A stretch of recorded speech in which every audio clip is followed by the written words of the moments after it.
You stand at the edge of a familiar forest, but the trees seem different now. Their branches reach toward you with an intimacy that wasn't there before, their leaves whispering secrets you're only beginning to understand. The path beneath your feet, once so certain, so well worn, now feels foreign against your skin. You've changed. The words echo through the canopy like a distant bell, neither accusation nor celebration, simply truth settling into the spaces between your ribs. Perhaps they said it to you first.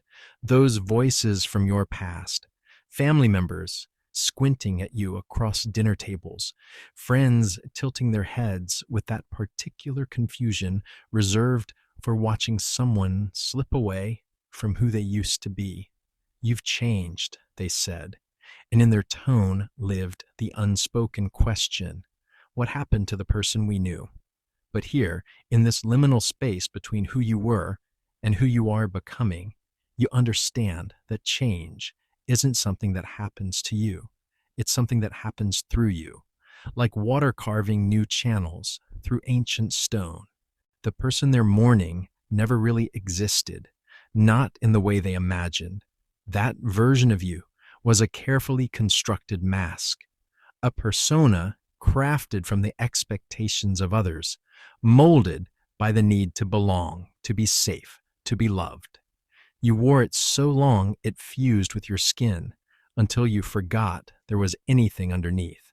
But masks, even the most beautiful ones, are prisons. They protect us from the world's sharp edges, yes, but they also keep us from touching anything real. You remember the moment the mask began to crack. Perhaps it was trauma that did it, some great shattering that left you too broken to maintain the performance. Or maybe it was quieter than that, a slow erosion born from the exhaustion of pretending. You began to notice the weight of carrying other people's versions of you, how your spine curved under the burden of their projections. You started to feel the suffocation of living inside their limited imagination of who you could be. The shadow work began then, though you didn't call it that. You simply began to notice the parts of yourself you'd been pushing away, the anger you'd labeled ugly, the sadness you had deemed too much, the wildness you'd tamed into submission. These rejected pieces of your psyche had been living in the basement of your consciousness, growing stronger in the darkness, occasionally rattling the floorboards above. But now you were ready to open that door, to meet what you'd been running from. It wasn't comfortable, this archaeology of the self. You found rage that had been calcifying in your chest since childhood, grief that had been fermenting in your belly for years. You discovered desires you'd buried so deep you'd forgotten they belonged to you. You uncovered dreams that had been hibernating, waiting for you to become brave enough to want them again. Each discovery felt like remembering a language you'd been forbidden to speak. The collective unconscious whispered its ancient truths through your dreams during this time. You dreamed of snakes shedding their skin, of birds breaking free from cages, of seeds splitting open in the dark earth.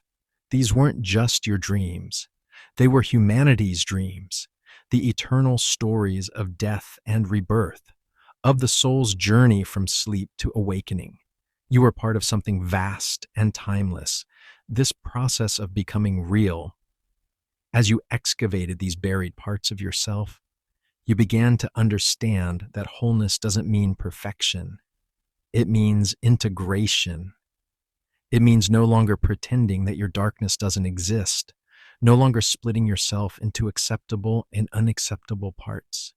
You learned to hold space for your contradictions, to love yourself not despite your complexity, but because of it.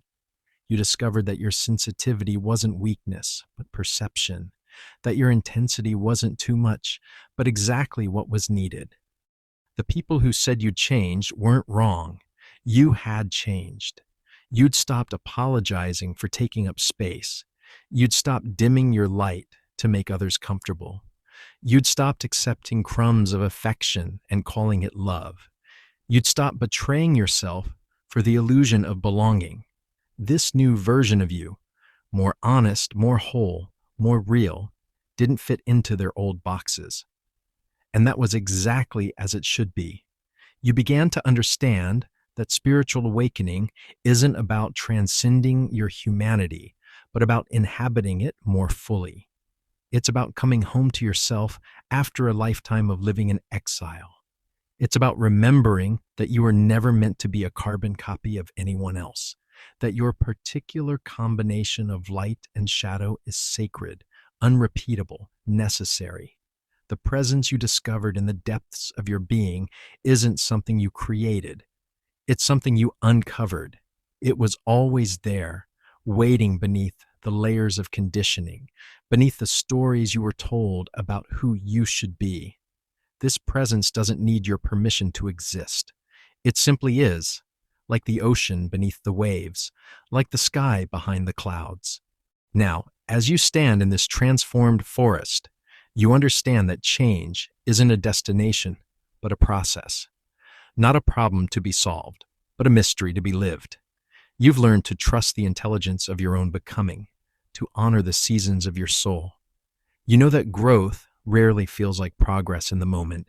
It feels like everything falling apart. But you've also learned that sometimes falling apart is the only way to fall together. Sometimes we have to lose ourselves to find ourselves. Sometimes we have to disappoint the people who loved our small self to make room for our true self to emerge. Yes, you've changed. And in changing, you've become more yourself than you ever were before.